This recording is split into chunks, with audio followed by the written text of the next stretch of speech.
Yeah. Maybe you don't have my most recent cell phone. Oh, what is it? What's the number? Do you want me to spell it now, to tell you now? Yeah? Yeah. Okay, it's... Now we can get it later too. I don't know. This is being live streamed, so I don't know if Elia wants to share his phone number with the rest of the world. Okay. Okay. We will make sure to get it, Elia. Very good. Are we ready to start? I can go over a very quick introduction and while our attendees are joining here. So if you allow me 5 minutes to go over, just welcome everybody and thank you for joining. And this is the 6th in a series of 9 public lectures we organized with T-Space within the framework of the Architecture Residency Program. I am Irini Tsakhreli. I'm a practicing architect and educator in New York, and I'm currently directing the residency program for T-Space. I've been instructing our residents since the beginning of the program in 2017, together with Stephen Hall, and a series of other incredible guests who have joined us throughout the years. This is the 3rd year we're running the program online, together with incredible help from our coordinator, Marisa Espe, and this year's host, Yasmina Parto. Yasmina, who is here co-hosting this event. Hello. Hello, everyone. So T-Space is a non-profit organization. It supports the coming together of the arts, architecture, music, poetry, and it organizes a series of events in addition to the educational residency program, which are called the Synthesis of the Arts, every summer on the grounds of Rhinebeck. And one such event is coming up this weekend with Arlene Shehed, called Couple Off. Arlene will also be lecturing for the residency on July 20th. So you can see on the chat more information about how to register. Another event coming up is in September 4th with Pamphlet Architecture exhibition, and Kathy Zhang, who is the winner of Pamphlet Architecture 37, will also be lecturing for the residency. You can find that information on the chat. The lecture you joined today, we have the great honor to have with us Elia Zenghelis with the lecture titled The Image as Emblem and Narrative that Elia will be talking about, which is part of the residency program. And on the panel, you see all our residents joining from Canada, Ithaca, Greece, California, Minnesota, Teresa, Yahya, Isabella, Stephen, Jing Wang, and Lathina. Welcome, everybody. Stephen Hall is also on the panel. Hi, everyone. One quick note about our scholarship program. I'm very, very grateful and very pleased for the scholarship program, the way this is growing. We have very generous support from donors who make it possible for our residents to join with no tuition, and also for the lecture series to take place. So the Silman Scholarship, Pulimut Scholarship, J.M. Kaplan Fund, Carpilator Scholarship, the iHealth Scholarship, 100 Mile Partial Scholarship, with very generous support by Elise Jaff and Jeffrey Brown and Stan Allen. We thank you very, very much. And we would like to encourage everybody to continue supporting the program and the culture and the resources that it makes available for the general public. So you can see the chat for information on how to do that. And the theme for 2022 residency titled Cosmic Dust, Space and Time. This is the broader theme that the residents are exploring. And they are now 9 days into the residency program. Incredible models and drawings are already being produced. Fantastic energy from our residents here. So I'm really looking forward to the lecture by Elia and see how that can contribute to the broader discussion. I will pass it on to Yasmina briefly to talk about the structure of the seminar, and then to Yahya, who will introduce Elia. Thank you so much, everyone. Hello, everyone. Thank you again for joining us today. I will go through the structure of the presentation quickly. The presentation is going to be approximately 35 to 40 minutes, presented by Elia Zenghelis. Thank you again, I will Elia. interrupt you here, Yasmina, because the lecture is going to be a little longer and you don't have the most up-to-date information, which is totally okay. No worries. So we will allow Elia as long as he needs to carry forward his presentation, and then we will follow after a very short break with Q&A to make sure that Elia gets enough space and time to deliver the material. That's amazing. The more we have Elia, the better. I can hardly say hello in 35 minutes. We love having you as long as possible, Elia. Thank you again. It's an honor having you here. And at the end, we will have a break, as Irene mentioned. Please feel free to ask your questions throughout the lecture as well, and put your questions in the Q&A button section, as well as the chat. And without further ado, I would like to welcome one of our residents, Yahya, to give a brief introduction on Elia and his work, the inspiring work we have all learned and lived with for many years. Thank you so much. The floor is yours, Yahya. I'm very much looking forward to your talk. Elia, thank you. Thank you very much. Thank you, Yasmina. And thank you, Elia, for being here. I'm truly honored to be introducing you. You've been an inspiration and educator to us all, both through your works and directly. Elia Zenghelis is a Greek architect and teacher. He studied architecture at the Architectural Association School of Architecture in London and completed his studies in 1961. From 1961 to 1971, he worked for architects Douglas Stephen and Partners in London, while also from 1963 teaching at the AA. Zenghelis became a prominent teacher at the school for introducing more radical avant-gardism into the curriculum. Zenghelis founded the Office for Metropolitan Architecture, also known as OMA, with his wife Zoe Zenghelis, Rem Koolhaas, and Madeline Versendorp. From 1980 to 1987, Zenghelis was partner in charge of OMA London, and from 1982 to 1987 at OMA Athens. Of the OMA works, Zenghelis was a central influence in the early works: extension of the Dutch Houses of Parliament in The Hague, 1978, Lutzelstrasse, IBA Berlin in 1981, Park de la Villette in Paris, 1982, Checkpoint Charlie Housing, IBA Berlin in 1990, and many more. Several of the paintings that Elia Zenghelis made with Zoe to illustrate OMA projects are now included in the Art and Design collection of the MoMA in New York.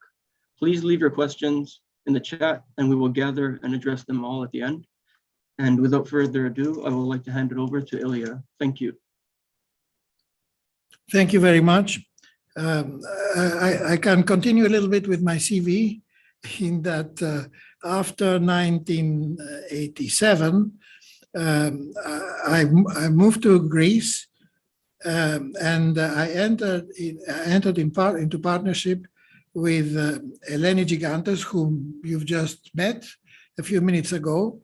And the subject the topic of my lecture will be, as you can see from this picture, we'll have a strong relationship of architecture and landscape, and it will also include the work of our office since I moved to Greece and since we founded the office here with Eleni. And Eleni will also take part in this presentation, in that she will talk about the projects that she designed and she was responsible for. So yeah, we have only a selection of the work that we've done, which is kind of projects that in which the relationship to the natural environment, to the landscape, is kind of at the center of the focus. So here, in this first image, just going back to 1981, 1 year before La Villette, my client took me to this, what was then deserted beach on the island of Antiparos. It's a lovely sandy beach. And he asked me to design, he had a large site there, and he asked me to design the maximum number of bungalows which he could rent out or sell, both for tourists and Greeks. So, in fact, this was really my first commission. Until then, we had not had any commissions at OMA. We were mostly taking part in competitions. And perhaps because of that reasons, we probably did some of our most interesting work. So when let me see.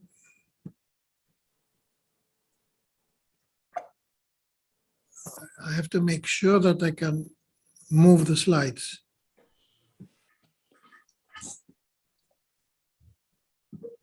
Yeah. Perfect. Yeah, it's. I managed to do it. So this is part. These are. I took some photographs of the site and of the island, and I was coming back after a number of years in which we had spent time in New York and in the United States talking about the culture of congestion and the properties of metropolitan architecture. So confronted with this site, I have to admit that I was totally at a loss. I had no idea how to handle landscape. I didn't even think landscape was important.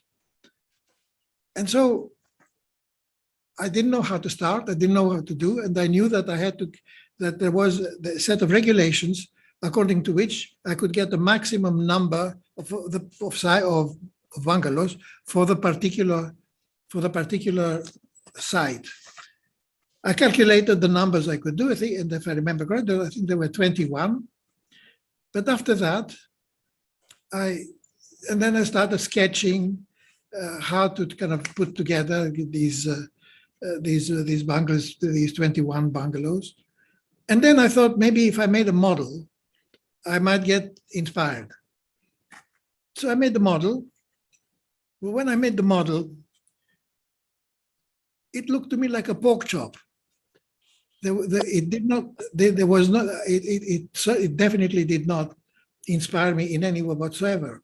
And it was only gradually that I realized that in the surrounding islands, the way the natural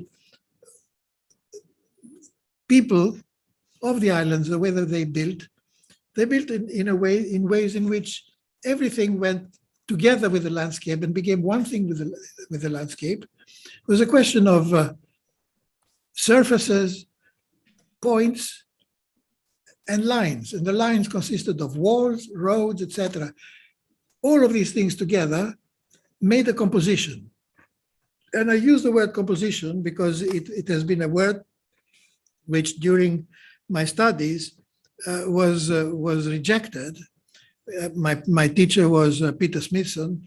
And if I mentioned things like that, he would say, this is a value judgment, and value judgments were not admitted. So I became fanatic after that to make sure that I always used what Peter would consider value judgments.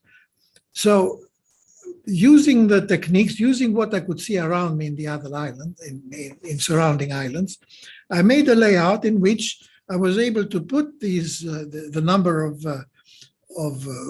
units that we were entitled to by law by making a composition. The composition consisted of walls, lines which were paths, roads, and surfaces, and groups of planting that were put together, put in places that against the wall, behind walls, to protect them from the prevailing winds. These things, in my opinion, made a composition for the site like one does for for a painting.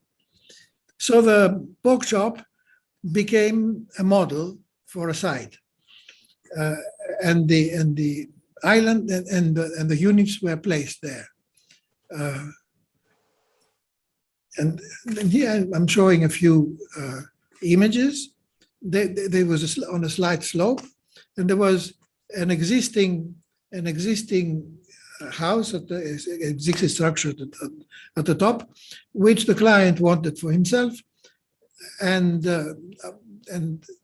around which he wanted a kind of a semicircular space from where he could enjoy the site and the view, because there's quite a stunning view from the top out to the view, out to the sea. And this is the end result. When Rem saw the project, he liked it very much, and he called the bungalows, he called them confetti. So since then we were left with the term confetti for everything that was kind of small things, like small elements, as if they are thrown on a particular site. And this project, immediately after this project, we did the project for the competition for the Park of La Villette. And the experience of Antiparos was really invaluable in that it dealt with both surfaces and also an extremely dense program, but also with a very large number of confetti. But it was a huge metropolitan program, only that it required vegetal material.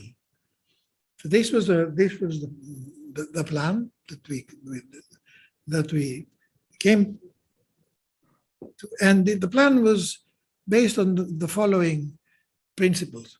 The site was cut in the middle by a canal, which was 25 meters wide. And that canal had kind of, when you crossed that canal on the bridges, it was really very interesting, turning left and right along that canal provided very interesting perspectives. So we thought that if you traverse the park by a series of canal-like spaces, as you walk through the park, you turn left and right, and depending on how you handle the boundaries of these canal-like spaces, you had a series of varying perspectives into which you could put the smaller structures.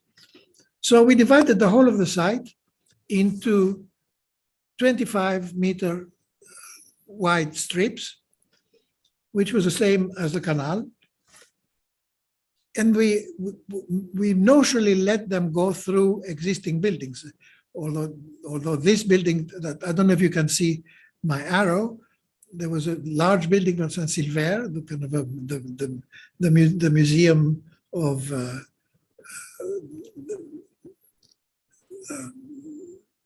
I don't remember what kind of museum of cosmology. I forget what it's about. And there was also a leftover one of the large as they were called in the slaughterhouses, wrought iron slaughterhouses, which we also kept, but we continued the strips going through. And this gave the actual the actual elements of the design of the La Villette Park. And here are the which we then claimed was to consist of 5 different layers. In these 6 diagrams that you see on this drawing, the top left-hand diagram shows the outline of the site, and in the middle, the square, is the area of the program. The band to the left, the vertical band, the first band consisted of facilities that were to be built and have an interior, little structures. The second band was also to consist of facilities that were to be laid out according to a brief, but they were outdoor ones, and the rest of it was a program for the park, vegetal. The top middle diagram shows the strips.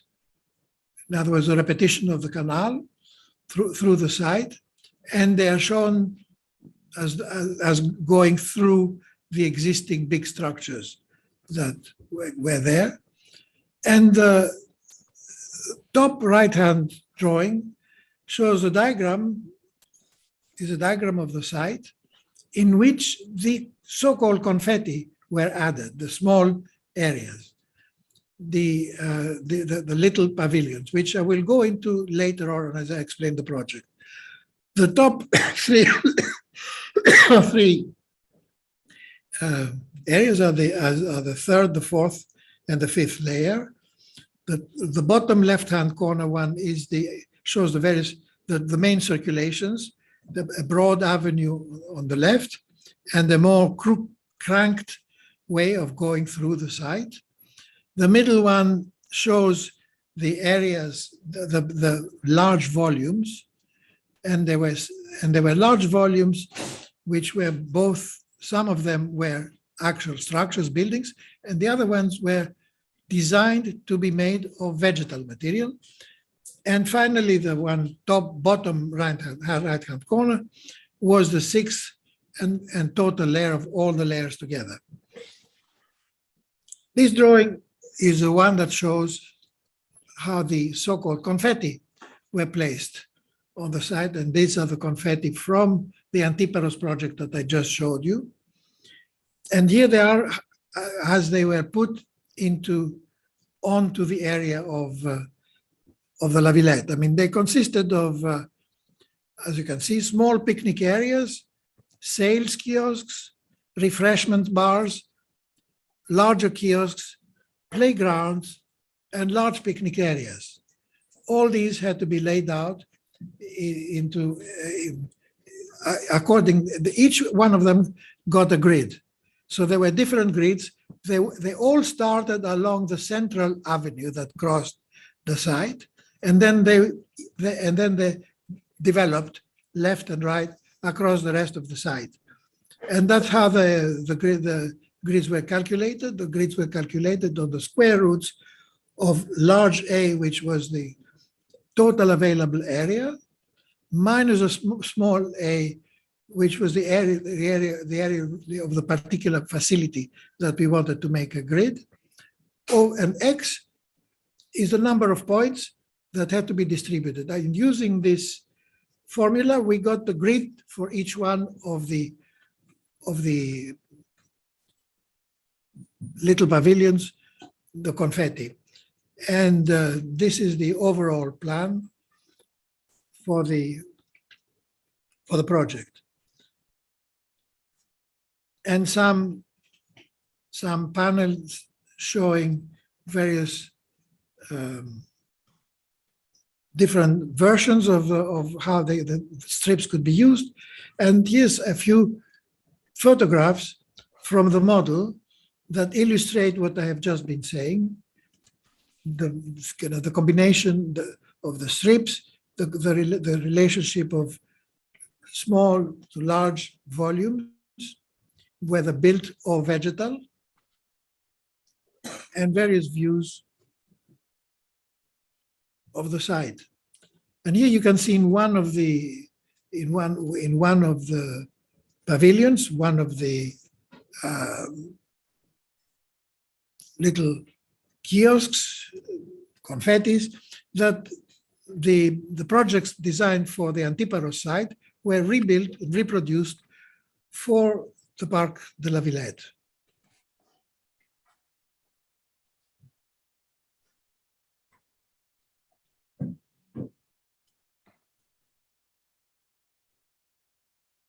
Although there was a rumor that we were the favorites and that we were going to win, something happened and we didn't win, but it was Bernard Tschumi who got the job. And perhaps we were lucky because he had big problems. And in some ways, we were somehow freed of being subjected to the problems that Bernard had to face. We've got the desire to design another park as a consolation prize on the south bank of the river. I'm not going to go through explaining this particular one. It was a kind of consolation prize, which we did very dutifully, but we didn't get anywhere again. Though I have to say that I recently visited when I say within the last 10 years or so, I visited Paris and I saw the project that whoever was the winner of that project was, and he did a beautiful park. They did a really beautiful project. From this, I move on to more recent work. And this is a competition for a park again, for what used to be the international airport of Athens, the Ellenikon Park. And in this park, I collaborated, we did this project together with Dogma, with the firm of Dogma, both of Pier Vittorio Aureli and Martino Tattara were students of mine, and we became friends very, very quickly, and we did a few projects. We did a few projects together as a result, and this was one of them. The brief was gigantic and also very vague. It left a lot of freedom.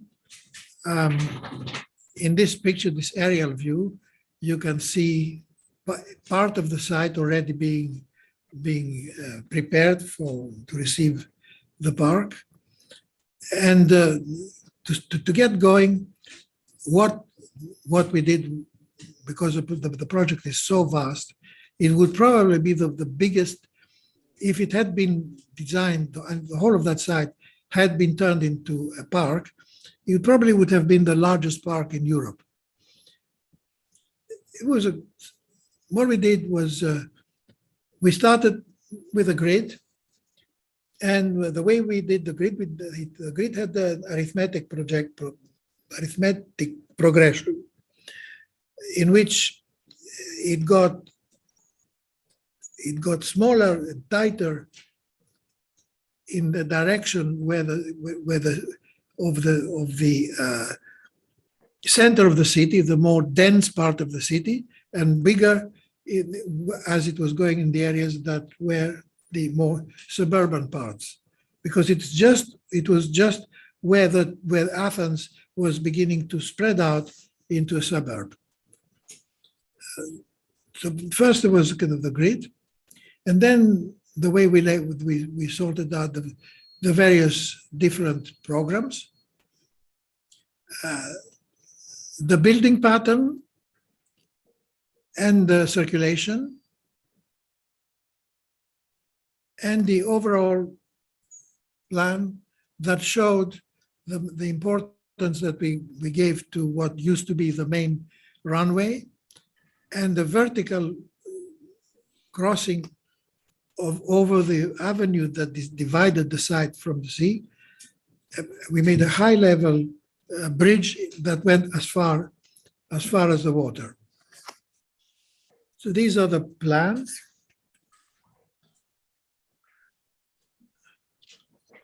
And this plan shows a number of different.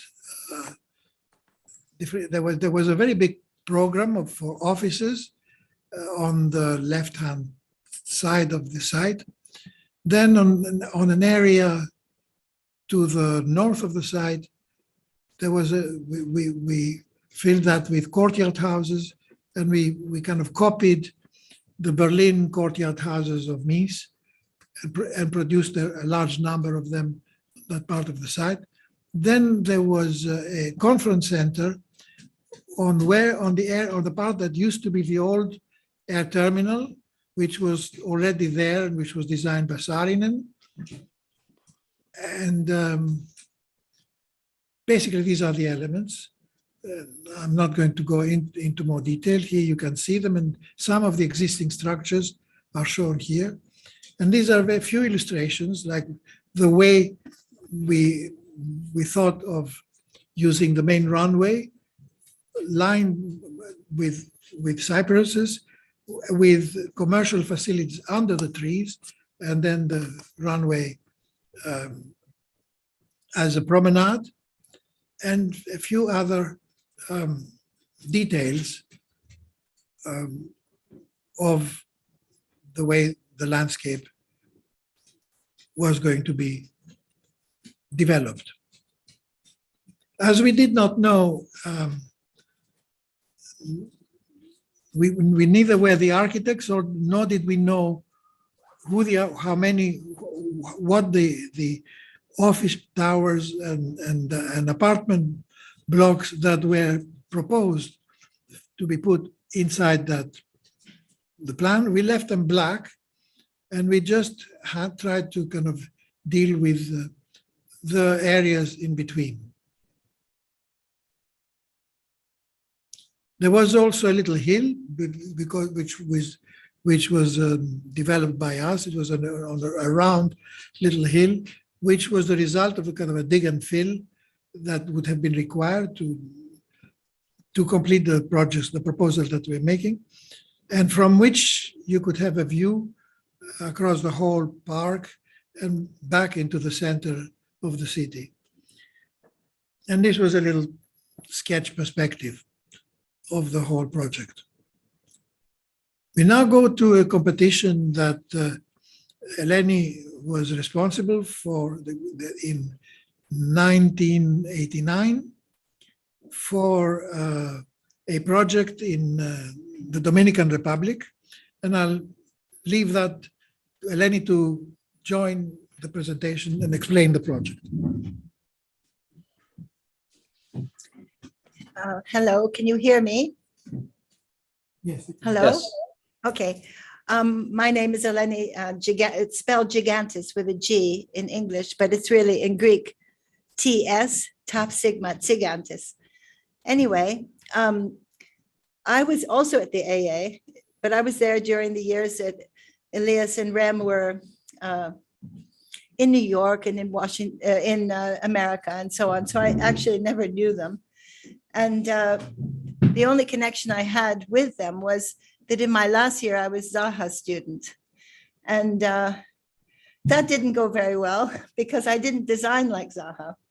And anyway, be what it may, I ended up meeting Elias by being sent to his office to help out with the Checkpoint Charlie project for the first planning drawings. And then after that, they asked me to join in the second Consolation Prize French Park project. So this Las Terrenas, I finished school around 1985, 1986. And this was my first competition that I ever undertook on my own. And so the brief was, we were actually given this site, this bay that you see carved out and the lake that you see to the right, they didn't exist. The site was just this lovely kind of mysterious point sticking out into the sea. And then the whole site was covered with palm trees. And all around it were palm trees. And it was called Las Terrenas. And the competition was promoted by the Moonies, it turned out. And it was for a 5-star hotel. This site was 75 kilometers from Santo Domingo. Sorry, it's in the Dominican Republic, which is the other half from Haiti. And 75 kilometers from Santo Domingo. And there was nothing there. There was not even a village.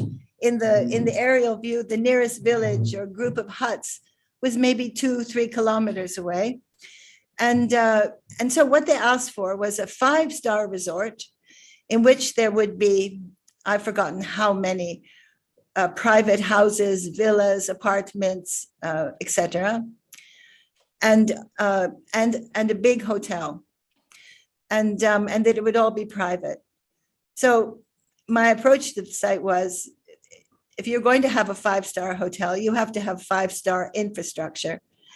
And that means that the infrastructure would actually have to be carried from Santo Domingo, if you look at the map of the Dominican Republic. And that this would then become the center of a new town or small city. I mean, such a huge investment in infrastructure before you even start to design the site. So, so I looked at it as the heart of a new city, a new small or large town or small city, something like that. And I thought it would be very beautiful if the heart of this city was green space, so that the houses or villas, whatever that would grow around it, would be gathered around this green space that everybody could use. And of course, some parts would be private, but other parts would be public. So if you look on the left of the site, you see that long orange building. Yes, that's the hotel. And it's separated from the site. It somehow makes its own world with this long swimming pool. Now, behind the site, away from the sea, there were mountains, so it's soft mountains, and many sources, many, what do you call them? Many springs of water were coming down, fresh water from this mountains. And so I started thinking about how to bring the sea closer into the site, and to make a public promenade next to the sea, a hard promenade, and also a soft promenade. So actually, first of all, I carved this bay out of the point. So we're looking at the bay. And the coastal road goes through that. Of course, on the beach side of the coastal road, that's all public. And on the land side of the coastal road, that would be one of these pay beaches. You would go and you could rent a dressing room and take your clothes off and blah, blah, blah, and have these beach chairs and all this stuff and a bar, et cetera, et cetera. So you could drive and park in the parking and from the city or whatever, and enjoy a day in a controlled beach environment. Or you could go to the other side and be in the ocean environment. What? Yeah, the wild environment. Yes, so what you don't see, okay, so this became a problem for me of the private and the public. So I want to talk about the site a little bit. Going into the site, you can see at the back, there are areas of private villas in a big forest. And there's a hotel part, which has the swimming pool. And in fact, you can see it here, but on the part, the zigzag closest to the hard promenade, facing the soft private beach. You can see all these islands here. Yeah. You can see them. Yes, I know, Elia. I'm trying to explain it. There are little rooms carved into the forest, which are tennis courts and things like that. So all of that belongs to the hotel. On this hard promenade that you see where the swimming pool pokes out into the seawater bay. Sorry, I want to explain from this. There's a little ferry that goes across, to the Pay Beach. And there's also a little city of shops and boutiques and art galleries and things like that. And then on the right, I brought the springs down from the mountain and create a lake. And so on the right are a series of private houses, which all connect to that water and face this dense forest. And the forest was conceived as a spa forest, that inside of that, there would be little rooms where you would have thalassotherapy and needle therapy and these things where you walk through pools that you find in German mountain spas and so on. And so all of it is a kind of to be healthy. Okay, the next slide. How do I go to the next? Okay. Well, this is. Well, let's just look at the left-hand drawing. That shows the swimming pool. You can see on the right of the left-hand drawing, the swimming pool. This is the lobby of the hotel. And up here at the top, this kind of bar of things. These are the different shops and blah, blah, blah on this kind of more dress-up surface, you know, where people would come at night and there'd be restaurants, etc. Okay, the next. Okay, go on. Next. Okay, so actually now I'll just talk about this.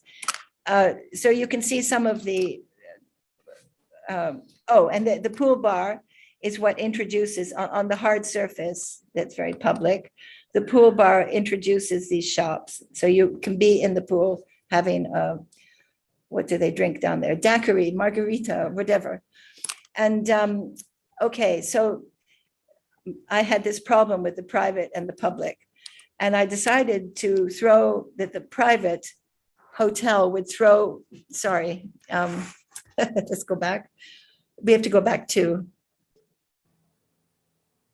Oh. No, two, yeah. Yes, sorry, no, one forward. Okay, if you can see, they would donate to the sea. You can see on the left, that would be a marina where small boats can tie up, and there would be an oyster bar, and there would be tennis courts. There would be beaches with palm trees out in the sea, so you could swim to those and sunbathe, et cetera, et cetera. This, the Las Terrenas complex donate to the public domain. And okay, so the next. Sorry, I don't know Elia's computer. So here we are actually looking at the hotel lobby. You can see that there's a shark tank there and there's a palm tree thing, etc. The dining is down on the right with two pianos, and this is on the left here under the orange is the reception where you come in, and then there's some art gallery. You can just imagine what goes in these spaces, and the pool bar, the red thing, and the bridge over, and this is the public spaces, and these are the tennis courts, and this is the beige thing is a kind of place where you would go and do certain kinds of Tai Chi and all this kind of stuff. And then finally on the right, you see sunbeds next to the swimming pool area. What you don't see on this slide is that it ends in a theater. Oh, you can, okay, apparently you can see it. So there's a theater in which you can have small ballet performances or films, whatever. And this is because the idea of a spa really, this is from another project that I did, but Epidaurus, that you probably know in Greece as basically just a famous theater, was in fact for hundreds of years the sanctuary of Asclepius, and he is the father of medicine, let's say.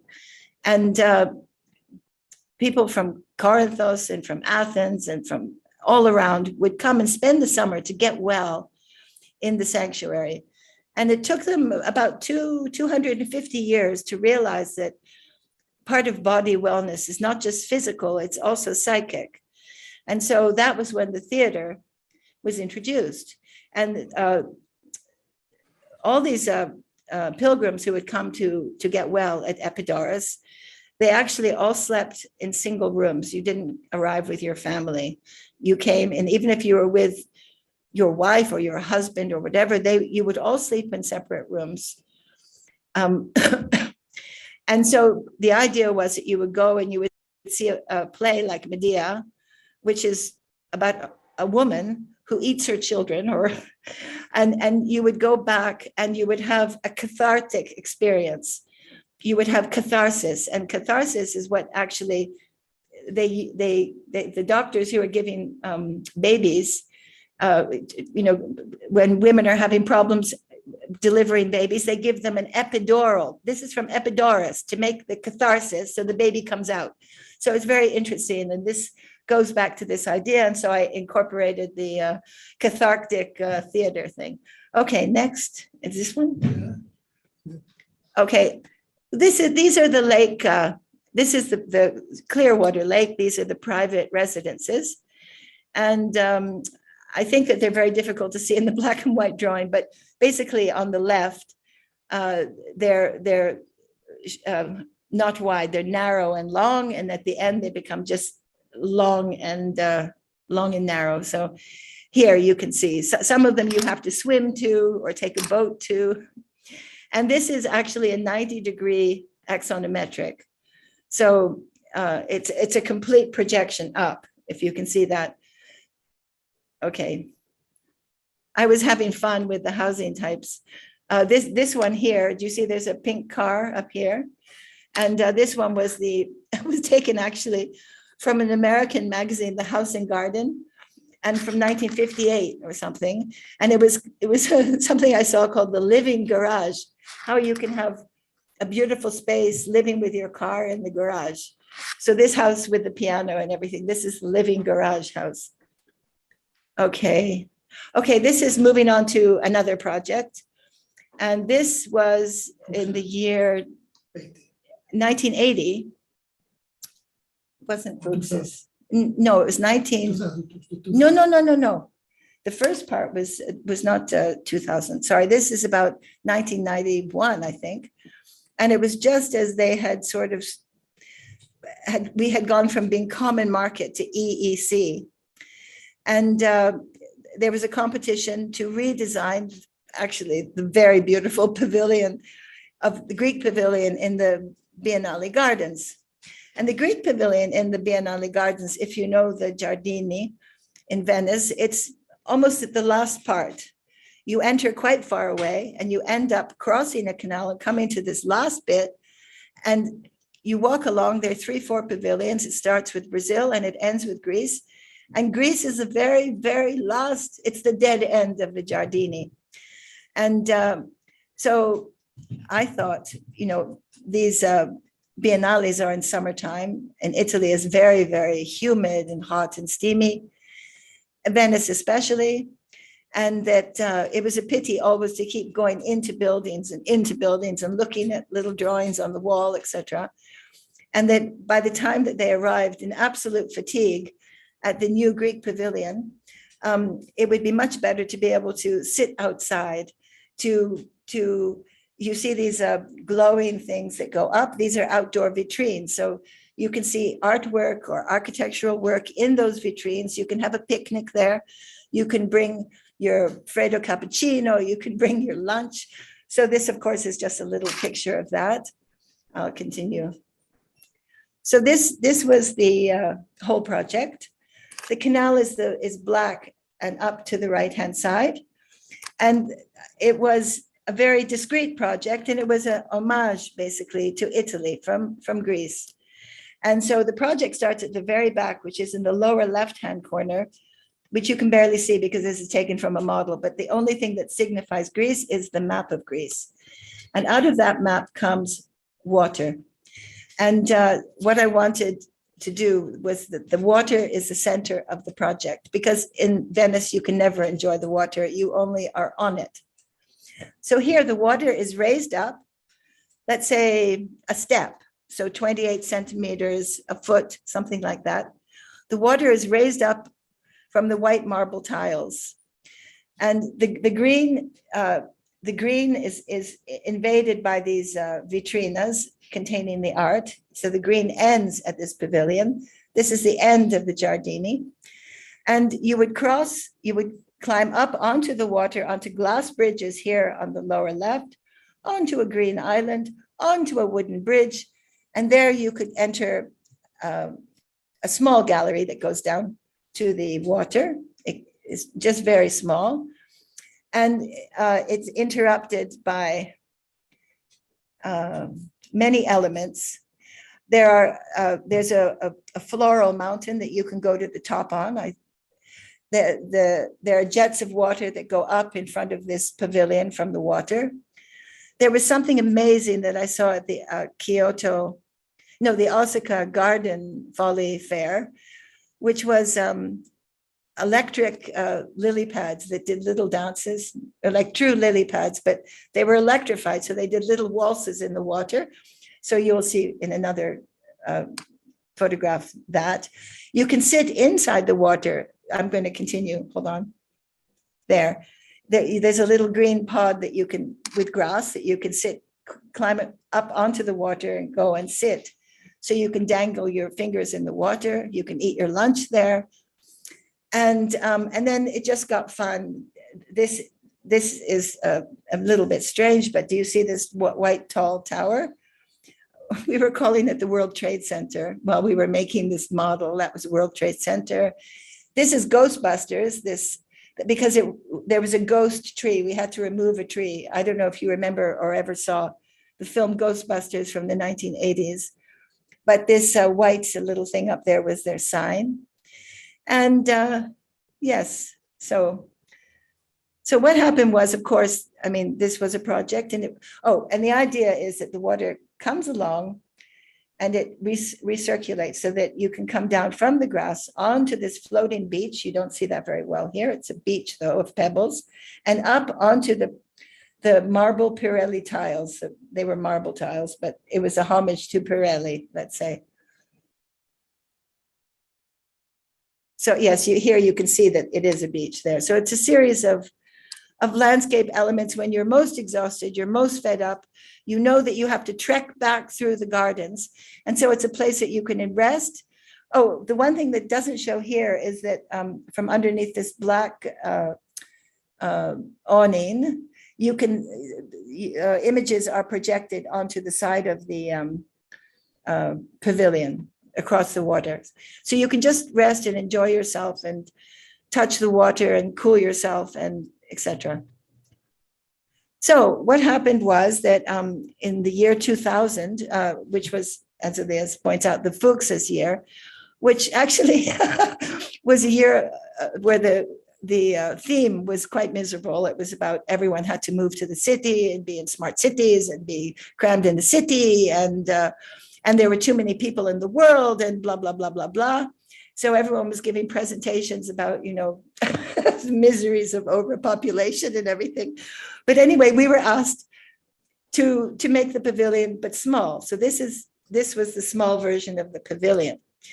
And there you see the map of Greece in the background. And here is the water. And then there was a projection thing. The people are resting and enjoying themselves.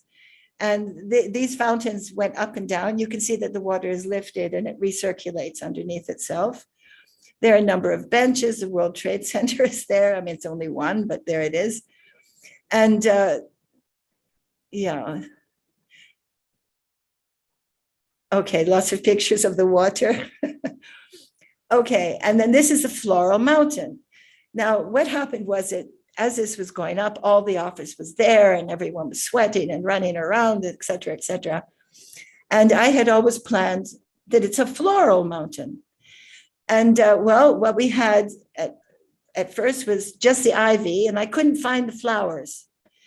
And the ivy went up and then my office, who were all full of these, they're all wearing black, they're all, very serious and everything. They were begging me, don't ruin it by putting in the flowers. And actually it looked very soberos, very serious, this whole thing. And finally the flowers came and they left. They refused. They went on strike and they disappeared. And I had to find some Greek engineers who happened to be there to help me climb all over putting flowers in the mountain. And the moment the flowers were in, it looked beautiful, I thought. So, sorry, this is going back to the original one. There is the original Floral Mountain. And well, Elias put this a little bit out of order. This was actually my school graduation project. And it was for a hotel in Kefalonia. And you can see that I have certain obsessions. So basically, it was a hotel. The white part is actually facing the sea. And the black, this hotel was a little bit out of town. And to the right, the right-hand side of the picture, which is just white, and you see a little half moon, that's actually the Maritime Academy. That's where the sailors who are becoming commercial sailors go, the maritime. And but hotel is on a higher position. Now, at that time, Kefalonia was still recovering from this incredible 1953 earthquake that killed most of the people on the island and destroyed most of the structures on the island. And until the late 70s, it was closed to tourism. And but if you were working on the island, there was just one or two very miserable little hotels that you could stay at. And that's where the people who lived in the town would go also and listen to the jukebox or watch the television and have a drink, So very, very humble things. So this was to put back, a much more grand hotel and to create a new platea, which is the Greek word for square or place outside the town. So the black going up to the top is the connecting road back to the town. And this would be the new ending of the town. And so, of course, it had water. These greens that you see to the bottom left and inside are little hills, actually. The colorful elements relate to this platea. And the dormitory part of the hotel, the rooms, are lifted on columns, so that, in fact, from this platea, you're looking through an arcade of columns to the sea and to the site. And then, as we go down to the sea, you see a series of little houses. And these were actually hunting lodges or summer houses that you could rent, because there's a lot of hunting in winter and autumn. And then down, finally, this pink and black things near the sea are little, basically a kind of camping. I mean, they were not totally enclosed. You could close them off, but they were open to the open air. They had this pink roof over. And finally, there's a swimming pool going into the sea. Again, at the very end, there's a little oyster bar or taverna, fish taverna, and so on, a little marina. So in fact, you were led from the town to the platea, and from the platea down into the sea. That's a beach for everybody. And the yellow is sand. The sand is interacting with the green landscape. Okay, Elia.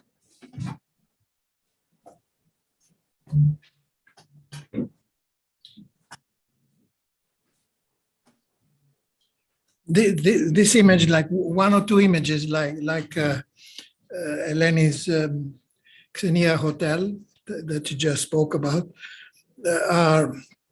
I'm just throwing them in as what the old conductor Sir Thomas Beecham called lollipops. When he finished the concert, he always liked to play one or two things, short things, conduct to please the audience, which he called lollipops. And this is just one image from a project which again deals with a hotel.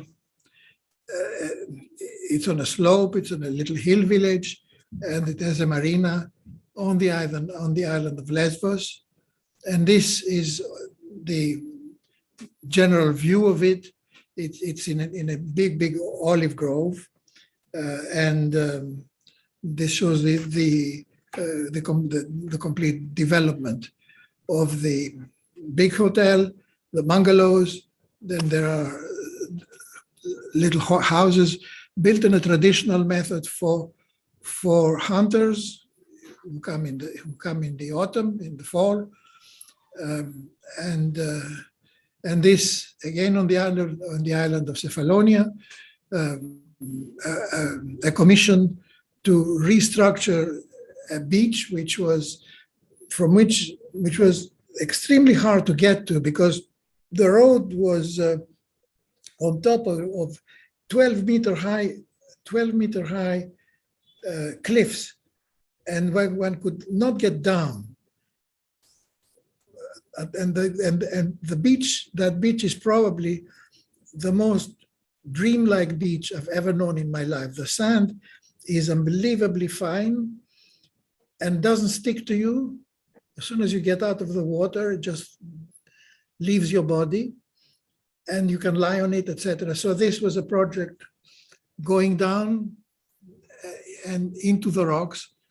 And it was a brief by the then Minister of Culture, who was also from Cephalonia, the same island as Eleni's island.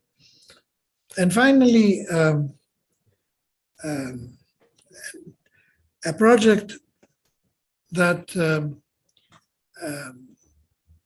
Isozaki, on his 70th birthday, told us that you are Mediterranean architects, and I've got a bit of Mediterranean spot for you, where I want you to build a hill village, and that is kind of that was a project that Eleni immediately jumped on, and she proceeded to deal with enormous difficulties from the city engineers, the local engineers.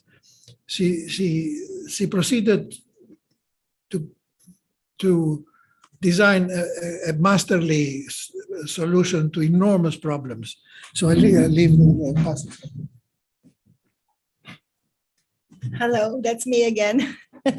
So actually, we went to the site, and it's on Kyushu Island, which is the south island of the main island that has Tokyo and Kyoto. And Kyushu Island is actually where Japan started from, the Japanese civilization. And it's a very, very rich island. It's the richest island in natural resources, it has gold, it has beautiful weather, etc., in the whole of Japan. And the most famous cooking, apparently. And we went to the site, and well, for the Greeks in the audience, it was not at all a Mediterranean site because it was subtropical. And we were looking at mangroves and things like that. And actually also you can see these black stones. It was a very strange geological formation, which had, which rose from the sea, and was covered in this mangrove shrub and some bamboo. And then it was like the Pyrenees mountains in Italy. There were little tiny peaks that came out of the peaks. So I thought that was very beautiful, these peaks that came out of the peaks. And in fact, the hill village idea became what is called a house of youth. And what it is that every prefecture, which is like a state in Japan, has a house of youth for the children to go and for 2 weeks or for 1 week, and to learn skills and to be in nature. And they're always in the most beautiful spots in the prefecture. So sometimes they're in the mountains, sometimes they're by the sea, and the children would learn to sail, they would learn to swim, they would do handicrafts and things like this. And when the children are not using it, then what happens is that the old people, the retired people, they go there and they do the same sort of things. And especially since this is more or less a kind of year-round almost weather system, it's subtropical. So we'll move on. Well, this is the plan of the site. But what happened was that I thought that it would be very beautiful to have tent-like structures for the children to sleep under. So it would be almost like camping, even though we did know that they had to resist massive earthquakes and massive typhoons and all this, to somehow make something that was rather tent-like. And so what we see here are the three black buildings that are indicated. Well, I know, hold on a second, please, Elia. I just want to, the two long ones are dormitory buildings, and actually they're lifted. The one on the bottom is a good 8 or 9 meters above the one that you see on top of the screen. And over to the left is a pool, the bathhouse and dining room. And so anyway, the design started, and wait, Elia, please. And what happened was that engineers suddenly got in touch with us. I was doing the project in Greece, and said, "We've cleared the site for you. We flattened it." And they, sure enough, had taken away all these beautiful little peaks that the office was busy, designing around. And so over here, they flattened it for parking for buses and cars, and for a baseball diamond. So you can see the baseball diamond there. You can see the parking. And so if you look at, I don't know, is there a marker? Can I show this, Elia? Well, there's a curved road behind the top dormitory that you can see. And so I started to put back hills, hills. And so the hills cut off the back view of the dormitory from the parking lot and from the baseball field. Okay, there are photographs. I'm just moving ahead. So here we are. This is the devastation of the engineers. And these are you can see the green hills that were put in, like berms. And you see the top of the top dormitory and just the roofs of the bottom dormitory. And basically this was a very, very simple buildings. The top, one of them was for tatami rooms and the other was for Western style rooms with 4 or 6 bunk beds in them. I don't really remember now. And so I continue. Okay. So this is from the green space at the top next to the baseball diamond, looking down at the lower roofs. And actually, you can see peeking above these green things. These are these little mountains that had started off, these funny little mountains. And so actually at the opening of this building, I was just sitting in a corner, kind of crying, not in front of my Japanese partners or anything like that, but I was very sad. I shouldn't really say this, but I was unlucky in my contact architect who just, kept reinterpreting windows and stuff. How do I go back, Elia? Let's go back. Look at those windows. So depressing. Anyway, so actually all the rooms are on the front facing over the view, and the back has large hallways in which people can gather and have tea or go in and out, that kind of thing. So here you can see these areas. And actually my tent roof became like this. Elias is desperate for me to tell you that this replaces the skyline. But in fact, it was about, what happened is that I had split the roof so that light and air could come in. You can't actually see that, but where the roof splits and goes up, there's a window, and the window can open from below. So air and light can come in. And yeah. And here you see the kind of little hills that used to be on the land before the engineers helped us out. Okay, here are the green berms. You can see this is like anti-typhoon roof structure. It's titanium. It was quite interesting because this titanium is like tissue paper. It's like, airplanes, titanium is like tissue paper too, but the structure is very strong underneath. And that's it, I think, for that project. Okay, Elia.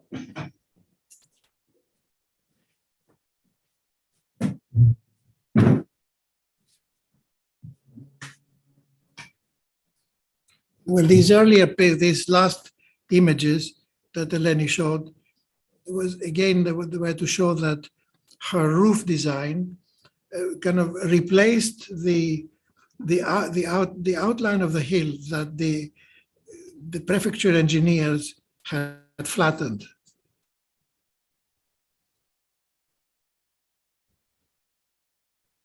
And finally, there's the last recent project, again done in collaboration with Dogma, for the coastline of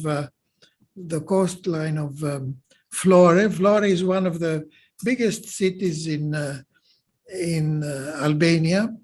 We had gone to Albania. We had become quite close with Eleni together. We had done it and a young son.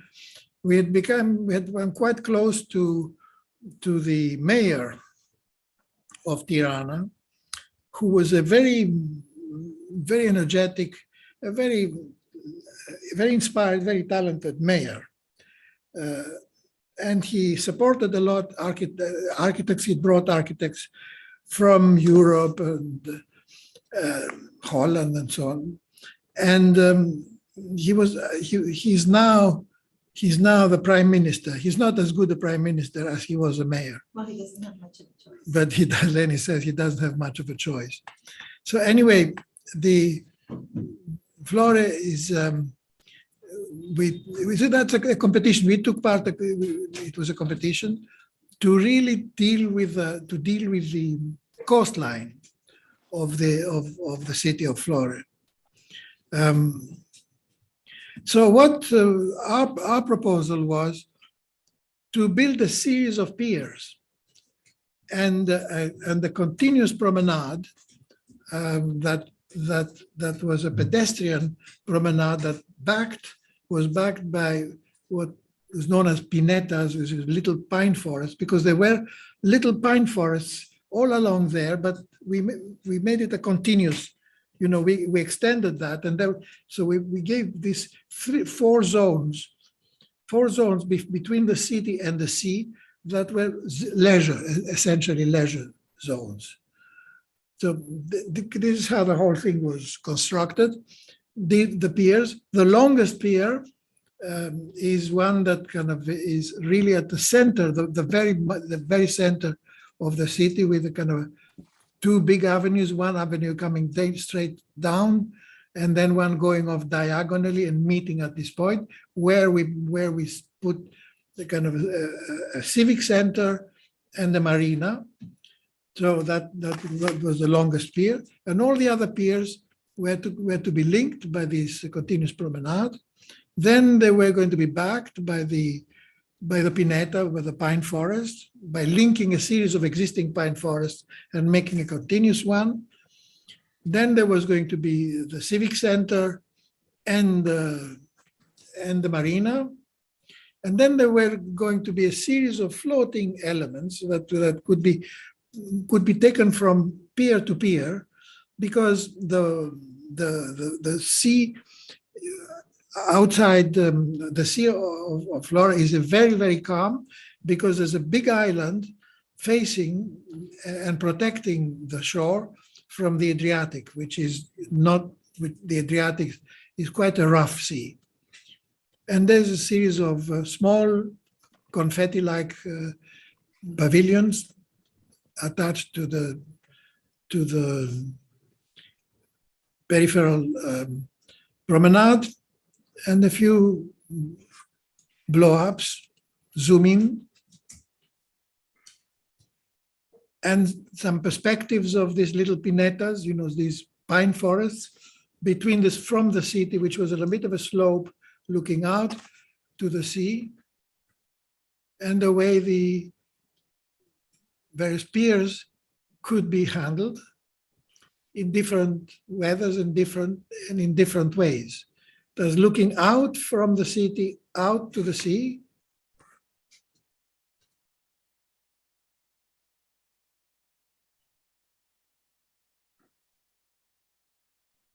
different times of the day, and then from the end of the pier looking back towards the city. And in the late evening, there would be possibility for fishermen, because of the pier going deep, for fishermen to use the piers. And in the summer, at night, they could be used as an open air cinema. And with these images, we finishes the end of the presentation. Thank you very much. I want to thank you. Yes, Elena says it's a summer presentation dealing with a kind of our local climate here. And we're open to questions. Thank you very much. Thank you. Thank you so much, Elia and Eleni. If anyone has any questions, please drop them in the chat. I'd like to maybe start, I guess, with a question, if you don't mind, Elia. First of all, thank you for this beautiful lecture. I'm curious if you could speak a little bit, because we saw many beautiful and expressive drawings and both unbuilt and built projects. If you can speak a little bit to perhaps the role of drawing throughout, I guess, the design process, and maybe a little, if you can touch on the time at the AA under Alvin Boyarsky, and perhaps what was happening at the time then that kind of created so much charge. It seemed like there was a lot of distinct styles that emerged out of this period. So I guess it's a two-part question. Well, Eleni has written a very interesting article about Alvin Boyarsky. I mean, but it was really the golden age of the AA. In fact, it's very strange that both Rem and I, when he came, I was still at OMA at the time. Rem was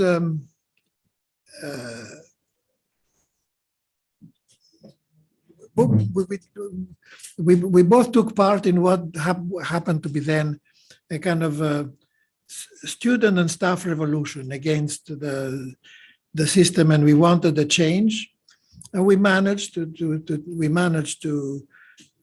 have the, first of all, the council fire the then principal, as it was called, and then we also managed to get the council to resign. And then we also managed to change the constitution of the AA, and now the AA has a constitution that we made at the time, which basically the most important feature of that was the instituting of the so-called school community. The school community at the AA was and is a body that can assemble on demand, and it can assemble in the large lecture hall, which was called the dining room, even though it was once a members' dining room, and then when it became a lecture hall, it retained the name of dining room, but doesn't have it anymore. Now it's a lecture hall. But if there is quorum, and you can see whether the room is full enough or not, if the lecture hall is full enough, it is deemed to have quorum. It can then vote anything they like, including the firing of the chairman. And since this, that was in the year 1971. There was also a committee made, a search committee, for a new chairman, and we decided that the new principal would not be called principal, but he would be called the chairman, and he would be the chairman of a committee of teaching staff and students. Strangely enough, both Rem and I, supported Kenneth Frampton for chairman because of his academic,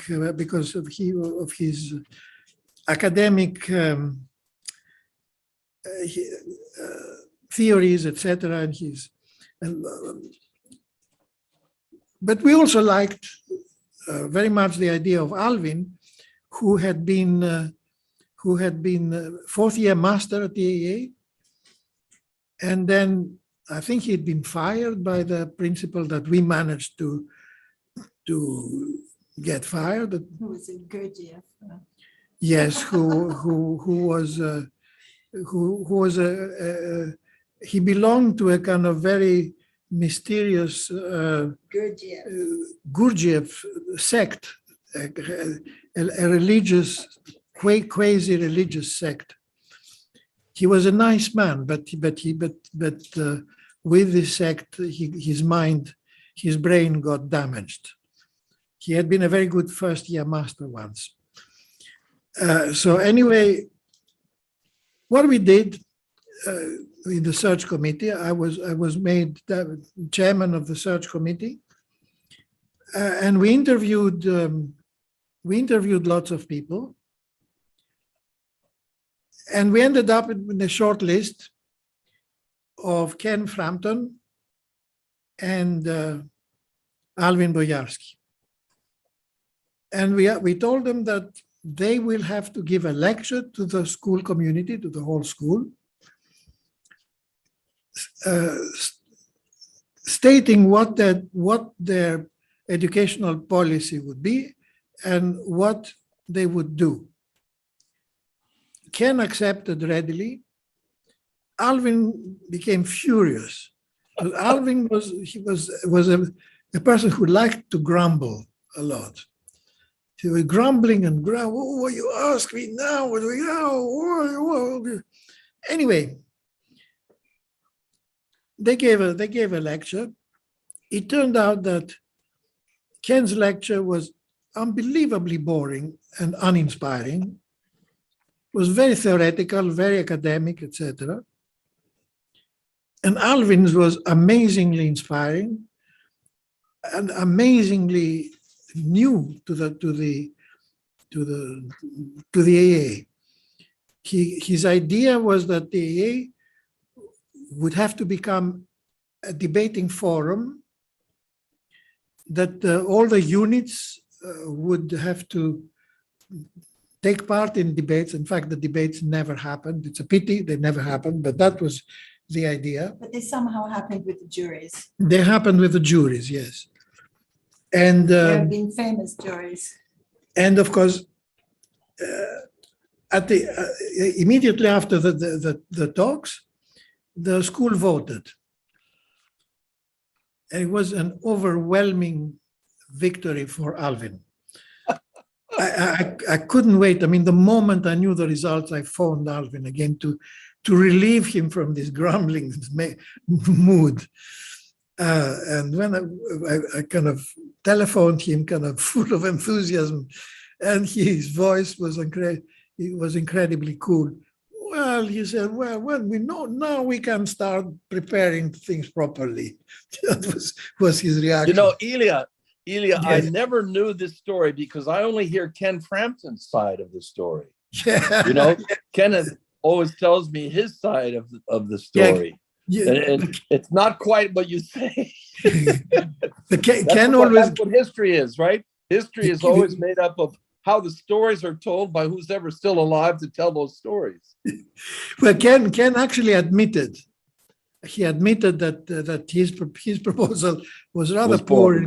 You know that Alvin, I met Alvin in San Francisco because of Howard Backen. Howard Backen had been a student of Alvin's in Oregon when Alvin was in Oregon. So I showed Alvin my portfolio, and Lou Kahn had died, and I didn't know what I wanted to do. And he said, "Come to the AA." I said, "I'm interested." I had heard about Unit 9 and Unit 8, and Alvin said, "You come to graduate school, and I'll give you free tuition if you help Roy Lando sweep his floor, and you serve as a jury member on Unit 9 and Unit 8, and do these critiques." So I arrived in 1976, the day before that jury where we discovered Zaha Hadid, the architecton that you were given a form and you had to find a site and a program. You wrote that program. I think you wrote that study, and I'll never forget it. I mean, you saw my portfolio, you said, "Come and be on the jury."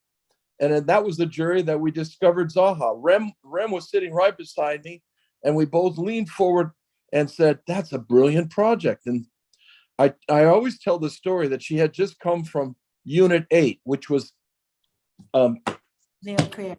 Creers. Yeah, Leon Creers. And she had drawn arches in the architecton with pink magic marker. And, I remember seeing that. And Zaha always said, "Stevie, that's not true. That's not true." Anyway, that was the mythical moment in 1976 I was so happy to be at the AA. It was unbelievable. You like fireworks, every lecture, everything that was going on. It was amazing. Yeah, it was a golden period. Yeah. Yeah. But what happened to the AA now? Do you have any touch with them at all? Well, you know that there was this kind of disaster with Eva, Yeah. and I thought she was very good. And I thought the problem was she didn't know how to handle the staff. She had no diplomatic skills whatsoever, and you have to have them. And after that, I think the AA is drifting. It's drifting, yeah. I heard that there's a new woman, but I don't know her. I think most of schools are drifting right now. It's a very drifting time. Columbia is also drifting, you know. Yes. They're all drifting. But that's why we started this fellowship. So we're not drifting. We're Yes. focused, you know. And Well done, well Yeah. done, Stephen. Well we done. only have 6 students, but they're not drifting. That's a good thing. That's great. That's good. I'll come to your juries. Yes, please. We'd love to have you. We do. We have it. It's coming up here at what day is our jury, Yasmina? Our midterm is next Tuesday coming up. What's the final? The final is? Final is the week after. Right. They don't Monday. have much time. We'll send you an invite, Elia, in case you. I can will spare- send an invite. Yeah, spare send an me hour. an It would be great. It would be great. Send me an invite for next year because now it's getting a bit too short notice. When did you say? Right. Yeah. No, the jury's coming up. When's coming up? When is it coming up? The final?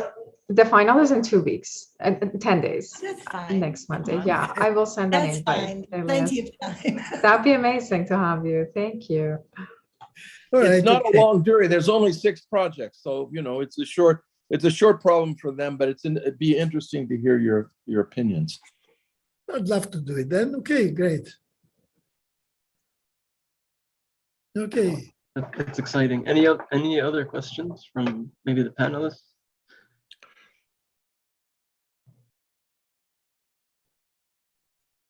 I have a question.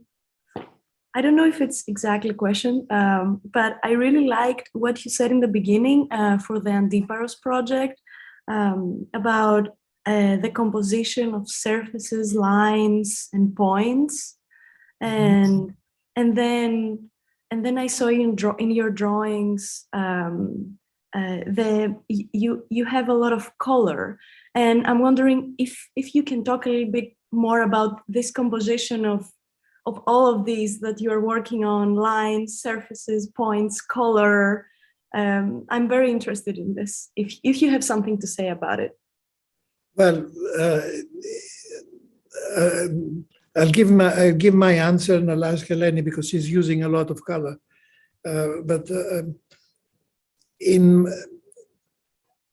When I design, I don't only think of I don't only think of the building that will result, but I also enjoy the process, all the process of getting around to designing itself. So for me, the paper on which I work becomes like a canvas for a painting. You know, it's and I'm not very good at I can't handle any of the software programs that you use because I do everything by hand, and then the assistants would transfer it to a computer program, except for Photoshop. I had once at one time I had an archive of photographs that I was taking, which I would use to combine through Photoshop in making, let's say, drawings or let's say what used to be paintings of parks, especially as we were designing quite a few parks. And so, and also while I was at OMA, we used color a lot, but these were drawings, illustrations of the project in acrylic. At the time, we used a lot of acrylic. Yes, so color has been something that, as I said, like part of the process of design. Enjoying the sheet of paper that you have in front of you, or the computer if it's a question of Photoshop. I don't know what Eleni's answer is. Actually, I do have something to say about drawings. Maybe, I think somebody before you said something about the drawing. And that is about a drawing. If the drawing is ugly, if something sticks out, it's wrong. And the drawing has to be beautiful. It's very strange, but once the drawing becomes beautiful, so does the object. And I have another rule, and this I've actually seen in real life, and I've seen it in student projects and so on, that usually when you look at the drawing, something will stick out, and usually what sticks out is the problem. And another rule for me anyway is that with photography of architecture that's built, if it photographs well, it's usually not a very good piece of architecture. It's almost impossible to photograph great pieces of architecture. You can get bits of them, you can get parts of them, you know, you can somehow get the mood, but the building is always different. It's always a three-dimensional presence that has a bigger presence than that, if it's a great building. So this is actually, architects deal with drawings. That's what we do. Or you have to be Julius Schulman. Yeah, you deal with drawings. No, but even Julius Schulman, all his most beautiful things are of beautiful buildings that don't photograph properly. It's very interesting, actually. Anyway, so. Thank you very much.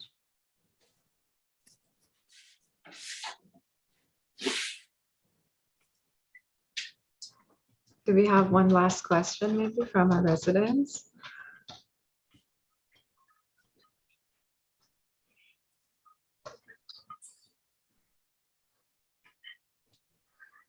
Okay, great.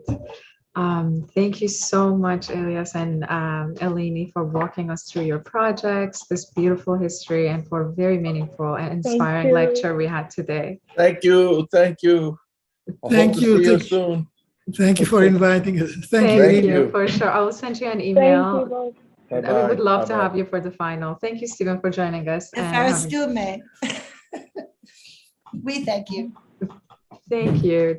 I hope you have a great day. And bye, Elia. Thank you. Bye, Rini. Bye, Stephen. Our next lecture, for your information, is The Fusion Towards Alternative Forms of Togetherness in Architecture by Cathy Dan Zhang, architect. It will be this coming Sunday, July 17th at 11 a.m. New York time. And again, thank you so much for today. Hope to see you all at T-Space. Bye, everyone. Bye-bye. Bye, Elia. Thank you. Bye-bye. No.